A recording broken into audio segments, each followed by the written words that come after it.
tous les membres de la famille, les amis, les machins comme lui ne cessent de répéter depuis ce jour. Jusqu'à quand laisseras-tu couler le sang de tes enfants?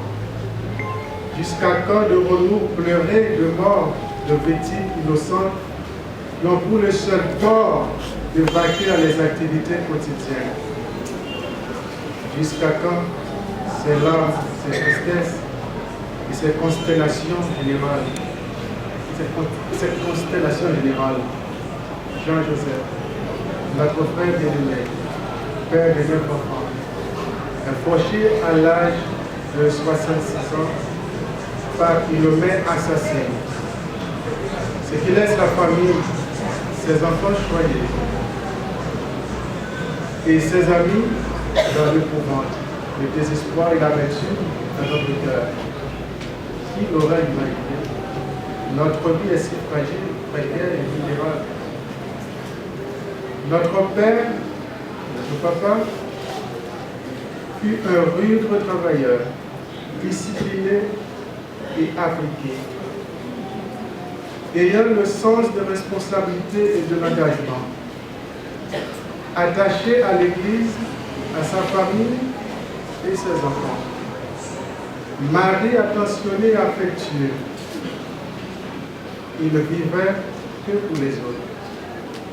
Cet homme si bon, si transparent et si aimant ne méritait pas de cela. Ce cœur si chaleureux et si généreux,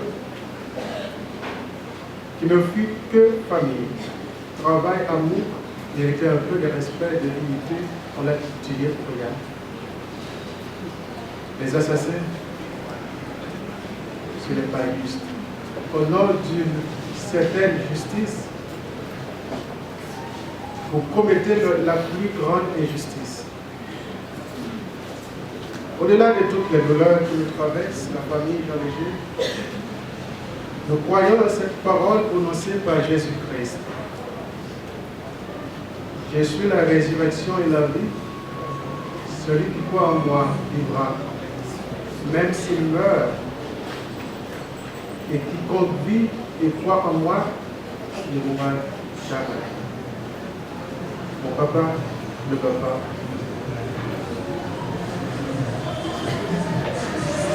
Nous n'ignorons pas la présence directe ou indirecte. Probablement. Cet assassin en notre procès. S'agit-il de l'auteur intellectuel ou exécutant? Comme notre Père pardonne nos offenses,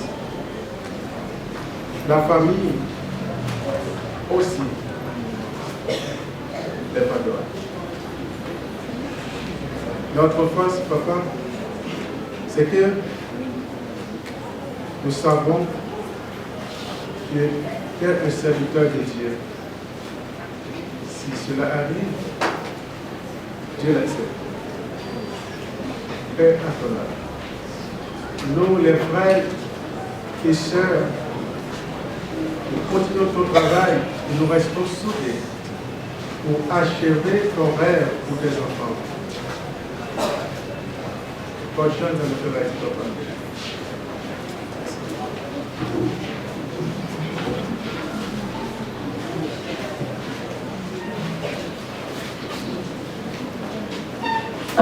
Sous peu, vous allez entendre l'intervention du président de l'association des adultes, président de l'association adulte qui s'est fait Ramos Pompi, qui a fait passer pour notre intervention. Mais juste avant, nous parlons des groupes Jérusalem. Le groupe Jérusalem, c'est le groupe ça que frère Joseph Jalégé qui fait partie de lui-même. Et c'était avec un peu d'émotion. Tenez une dans le groupe dit que nous ne pouvons pas mettre nos sous-programmes. Frère Joseph, c'était papa, nous. Nous ne pouvons pas sous-programme funéraire de Jean-Léger. Donc, ce n'était pas seulement le père de ses 9 enfants qui l'a conçu légitimement avec sa femme, mais c'était le père de beaucoup de personnes, de plusieurs personnes à l'église. Donc, c'était vraiment un ami, un papa pour plusieurs mois dans l'église. Et nous avons avec nous le groupe Jérusalem, celui qui était leader là-dedans, qui va passer dans un morceau spécial.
C'était parmi nous et qui était en démasser nous.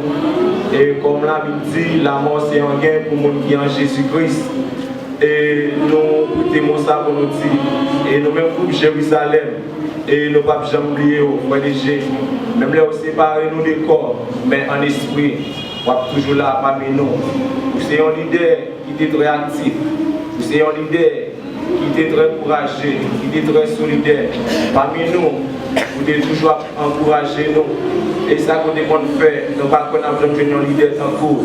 Et frère de Jésus, nous vraiment en ville, malgré qu'on est toujours dans l'esprit nous.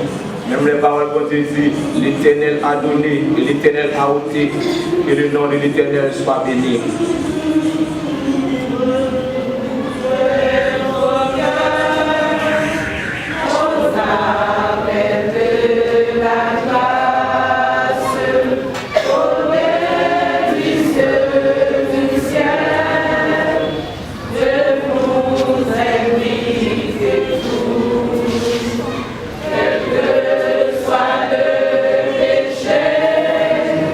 Le sang de Christ.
dans son intervention.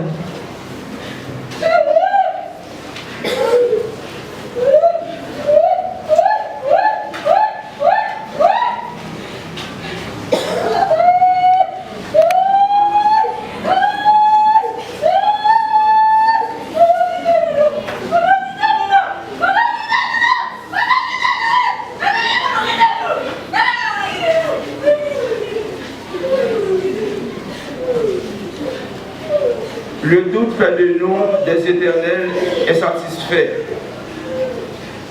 La crainte ne cesse de nous culpabiliser. La peur nous empêche de nous rêver. Chers frères et sœurs, la famille endeuillée, certaines circonstances dans la vie tentent de nous scléroser. Cependant, quand nous savons que les événements qui se produisent quotidiennement ne sont que des grains de sable qui grandissent, qui gravitent autour de nos sillons de bonheur, nous devons nous armer de courage pour affronter les moments les plus pénibles de notre existence. Il est une évidence que Dieu nous a créés pour mener une vie sans heurts. C'était son dessein pour toute l'humanité. Car en créant Adam et Ève, nos premiers parents, Dieu les a placés dans un lieu paradisiaque, le jardin d'Éden, selon Genèse dans son chapitre 2. Malheureusement, l'espèce humaine, dans son inconstance et inconsistance, s'est laissé piéger par Satan, le diable, et a fait fi de l'ordre de Dieu, le créateur de toutes choses et de toute espèce. Aussi, dans leur faiblesse, l'homme et la femme n'ont-ils pas transgressé la loi divine? Certainement oui. Selon ce que nous apprend le livre de la Genèse dans son chapitre 3. En réponse à cette désobéissance, l'Éternel Dieu a prononcé une prophétie de malédiction contre le premier couple humain, et elle traversera toutes les générations futures. Cette prophétie fera de l'homme et de la femme des êtres errants sur toute la terre, après avoir été défaits du plan édénique. Tout ceci, c'est pour vous dire, si des situations regrettables arrivent, on ne peut les empêcher. Il revient seulement à nous, pauvres pécheurs, de prier et de s'en remettre à Dieu qui agira en temps utile, parce qu'il est souverain. Les faits douloureux qui apparaissent dans le monde doivent nous interpeller. Ils devraient nous pousser à faire une étude introspective. Sans aucun doute, il est impérieux de nous évaluer régulièrement et d'en faire un bilan de notre état.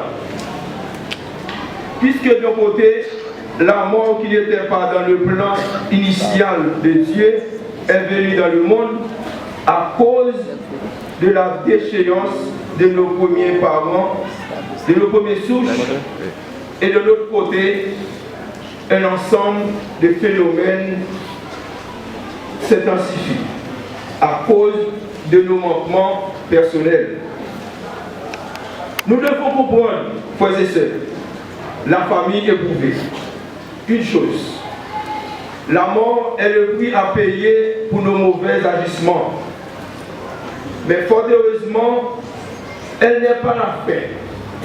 Au contraire, selon les Écritures saintes, elle est le commencement de la vraie vie, une vie parfaite pour ceux qui adroitement ont accepté Christ comme Maître et Sauveur. Et conséquemment, se sont effacés pour laisser émerger la force du sang de la croix.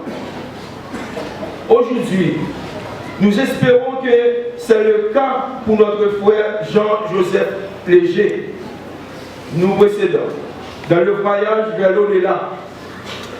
Nous avons raison de croire que frère Jean Léger a été déjà accueilli par son Père. Étant toujours actif dans l'œuvre du Seigneur, ce serviteur s'était montré un leader incomparable, irréprochable, aimant et aimé de tous, et ceci depuis plus de 20 ans. Frère Léger est inoubliable, particulièrement pour la façon dont très souvent il nous approchait et nous parlait au niveau de l'association des adultes. Comment ne pas avoir en mémoire un Léger qui a gâté tous les membres de l'association en les apportant un sachet de surette à toutes les réunions. Les amis, les frères, les membres de la famille, à toutes les personnes affligées, je vous dis courage. Faites vôtre ces paroles bibliques. À qui perd tout, Dieu reste encore.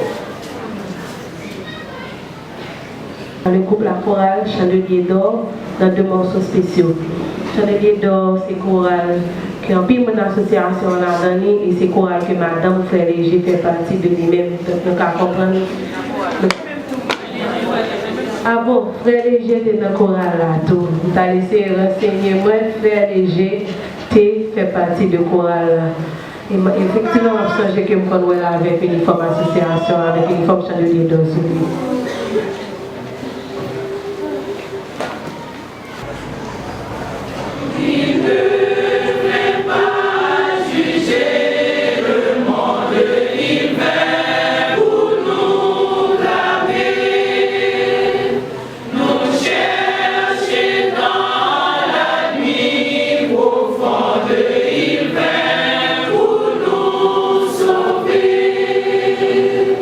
Quand nous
c'est pas pour ça, c'est moral. Et comme il y a dans la consternation, donc nous allons comprendre ça.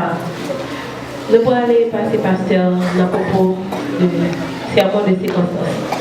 Mais juste avant, il m'a dit non, matin, ma dit dans le monde qui sortit loin, souffrait que nous faisons une cérémonie qui est vraiment digne de faire que Jean Léger était dans l'église. En fait, si tu as gagné une intervention qui vous a fait, tu as gagné plusieurs entités qui t'ont fait intervention, et particulièrement l'école dominicale. Frère Jean Léger, c'était un élève dans l'école dominicale, dans la classe Sarah. Et moniteur, il a dû faire intervention, mais dans parler de avec les disciples. Il voit que il fait intervention, il dit que Frère Jean Léger était un bon monde, etc. Mais il n'était pas seulement quelqu'un de généreux, c'était aussi quelqu'un d'intelligent et de très intelligent. Nous avons déjà eu un matin qui te dit que papa n'a pas grand titre universitaire, mais c'était un homme intelligent. Parce que la classe école dominicale, le soir, c'est lui qui toujours piconné. Il est toujours là à l'heure. Et tout sujet, il est toujours vraiment très bien appréhendé.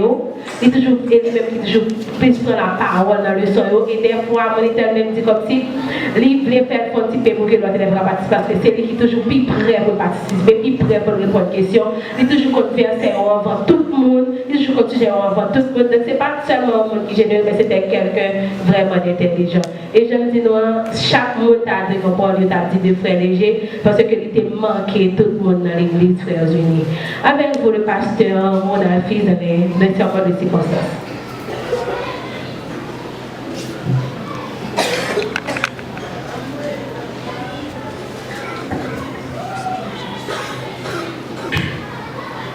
Moi, pasteur, de célébrer la cérémonie funèbre de saint fidèle. À chaque fois que je me suis trouvé dans cette situation, je demande à Dieu de me donner la force de le faire. Je ne peux pas demander aux autres de ne pas pleurer, et peut-être que moi, il arrive souvent que je peux contenir mes larmes. C'est un départ qui m'a touché, et aussi qui a touché ma femme.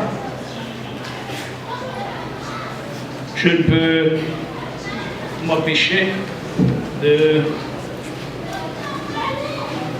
partager les douleurs de la famille Jean Léger. Mais nous devons quand même bénir la main qui nous frappe. Dieu est toujours là.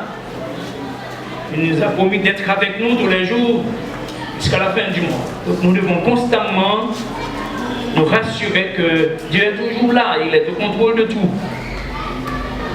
Je vais vous lire quelques versets que nous trouvons dans le psaume 39, verset 1er au verset 6.